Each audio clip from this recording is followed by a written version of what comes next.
Long before empires unified laws, economies, or military power, there was something far more powerful that quietly brought the ancient world's old states together.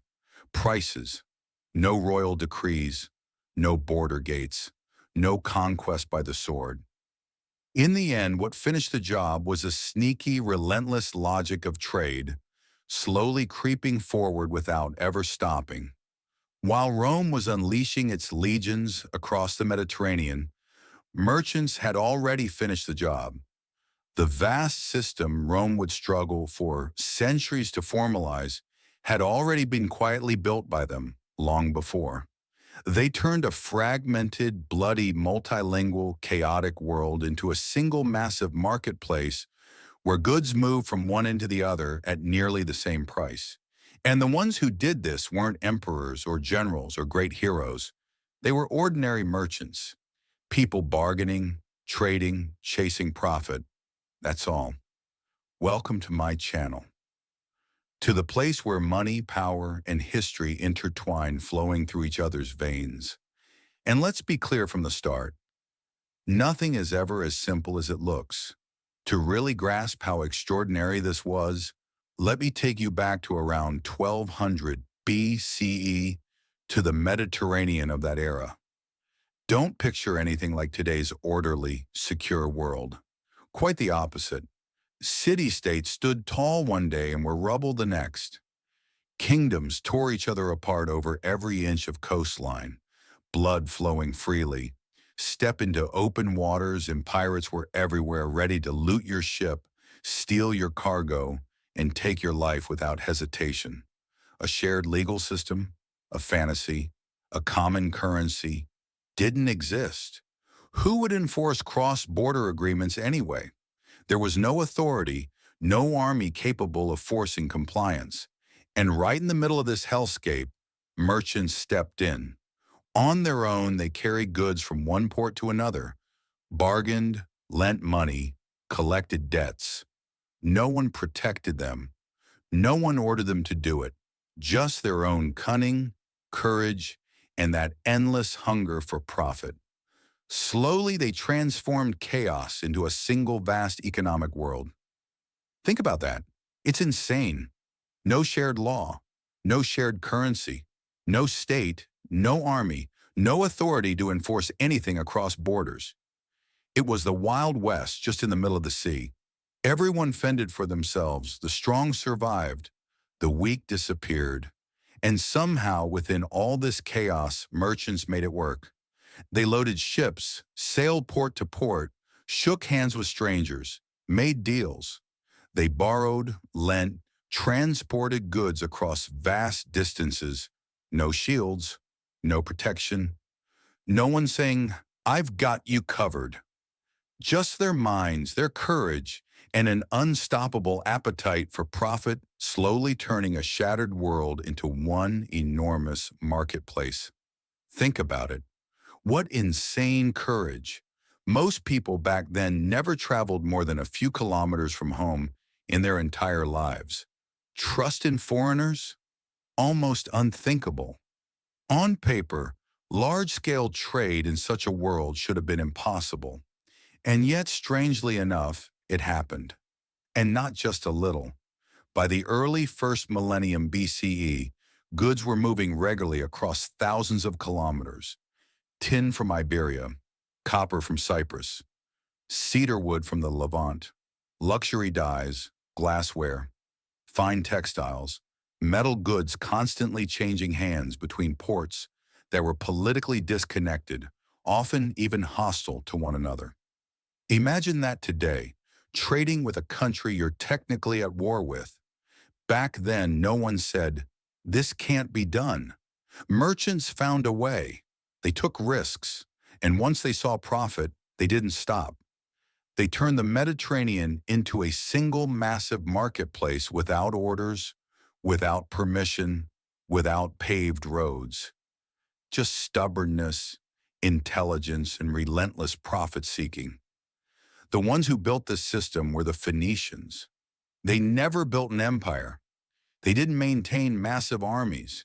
They didn't force laws onto conquered peoples. Most of the time, they didn't even rely on violence. Instead, they did something far smarter. They built a network, port by port, merchant by merchant, familiar face by familiar face. They formed trusted connections, kept debt records, developed shared languages, spread systems of weights and measures, quietly, patiently, relentlessly. They wove a network through which goods could flow freely, like blood through veins. That network became so resilient that kingdoms collapsed, armies vanished, and trade kept going. Even when the Phoenicians faded, the system remained.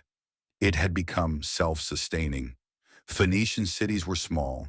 Tyre, Sidon, Byblos, coastal trading hubs with no vast territories, no giant armies. They couldn't survive long wars. Their security didn't come from walls or soldiers. It came from ships, relationships, and reputation. If trade stopped, they were finished. That necessity shaped everything.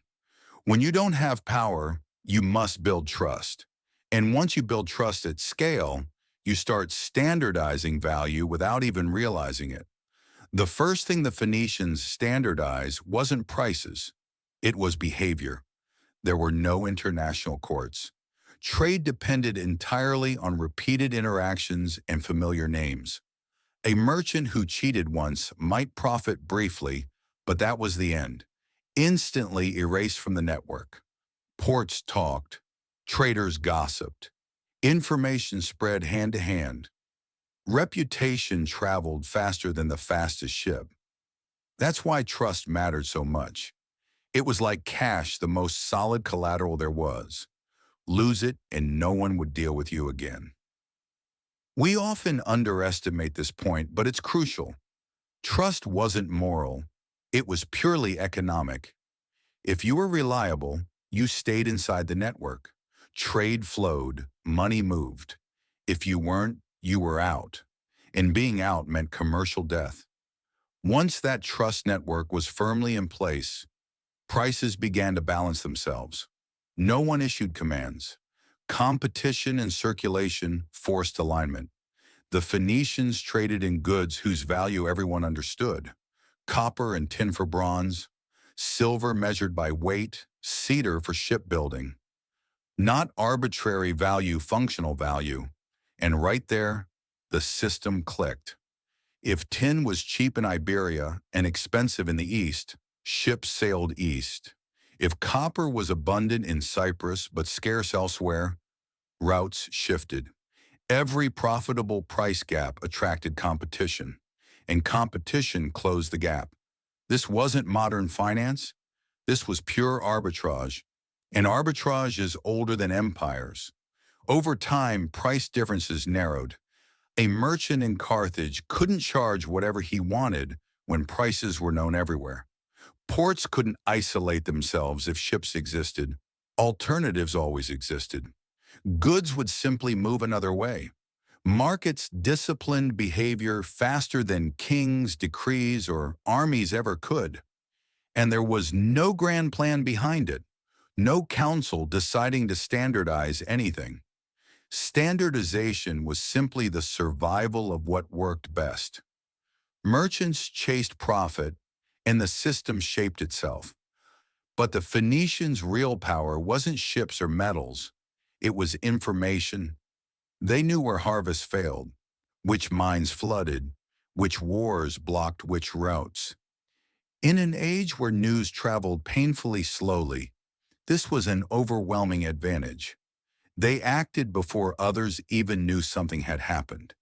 They didn't just react to prices, they anticipated them. That smooth volatility across regions. Shortages were offset by supply from elsewhere. Surpluses were absorbed before prices collapsed. Over time, producers changed how they thought.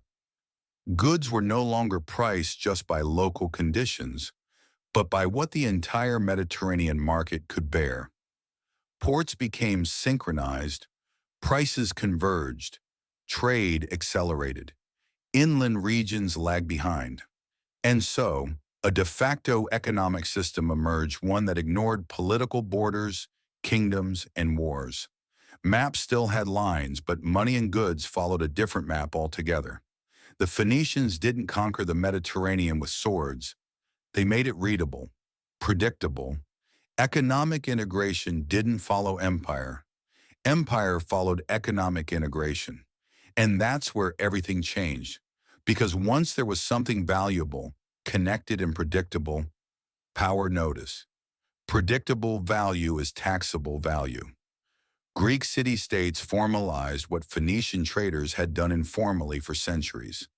They introduced stamped coinage not to create value, but to certify it. Rome inherited the system and locked it in place with military force. Merchants led, states followed and collected the rewards. Rome didn't create Mediterranean trade.